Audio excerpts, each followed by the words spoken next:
एक comedian star से कैसे बने ज़ेलेंस्की यूक्रेन के राष्ट्रपति। तो चलिए समझते हैं इस वीडियो के द्वारा। यहूदी धर्म से ताल्लुक रखने वाले वोलोडिमिर ज़ेलेंस्की का जन्म 25 जनवरी 1978 तत्कालीन सोवियत संघ के शहर क्रीवी में हुआ था। पिता ओलेक्जेंडर ज़ेलेंस्की प्रोफेसर और मां राइमा ज़ेलेंस्की एक इंजीनियर थी। उनका शुरुआती बचपन मंगोलिया के एडेनेट में बीता। इसी कारण उनकी प्रारंभिक शिक्षा मंगोलिया में हुई, जिसके कारण उन्होंने यूक्रेन और रूसी भाषा दोनों में अपनी पकड़ बनाई। लेकिन जैसे ही वो युवावस्था में आए, वो वापस यूक्रेन पहुंच गए और 1995 में उन्होंने कीव नेशनल इकोनॉमिक यूनिवर्सिटी से लॉ की डिग्री प्राप्त की। लेकिन उन्हें शुरू से कॉमेडी और थिएटर का शौक था, इसीलिए वो उसकी तरफ ज़्यादा आकर्षित दिखाई दिए। जिसके बाद उन्होंने 1997 में परफॉर्मेंस ग्रुप क्वार्टर 95 केवीएन के फाइनल में नजर आए। 2003 में उन्होंने अपनी कॉमेडी टीम क्वार्टर 95 के नाम पर एक सफल टीवी प्रोडक्शन कंपनी की स्थापना की।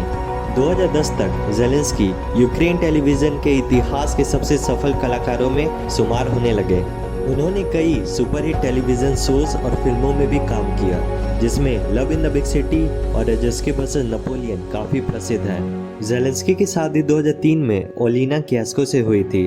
उनके 2 बच्चे हैं। उनकी बेटी का नाम ओलेक्जेंड्रा और बेटे का नाम किरिलो है। साल 2014 वोलोडिमिर ज़ेलेंस्की के लिए काफ़ी अच्छा साबित हुआ। इस साल यूक्रेन की जनता ने रूसी समर्थक राष्ट्रपति विक्टर यानुकोविच के खिलाफ विद्रोह करना शुरू कर दिया, जिसका जवाब देने के लिए रूस ने यूक्रेन पर हमला कर दिया और क्रीमिया पर कब्जा करने में कामयाब हो गया। ऐसे में यूक्रेन की स्थिति काफ़ी गंभीर होने लग गई। ज़ेलेंस्की 2015 में servant of the people show किए, जो उनके लाइफ का टर्निंग पॉइंट बन गया।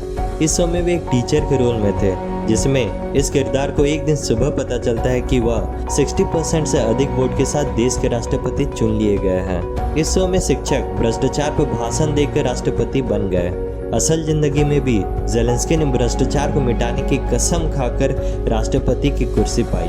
इस शो को यूक्रेन में इतनी सफलता मिली कि इसने क्वार्टर 95 को अपने नाम से एक पॉलिटिकल पार्टी बनाने के लिए प्रेरित किया।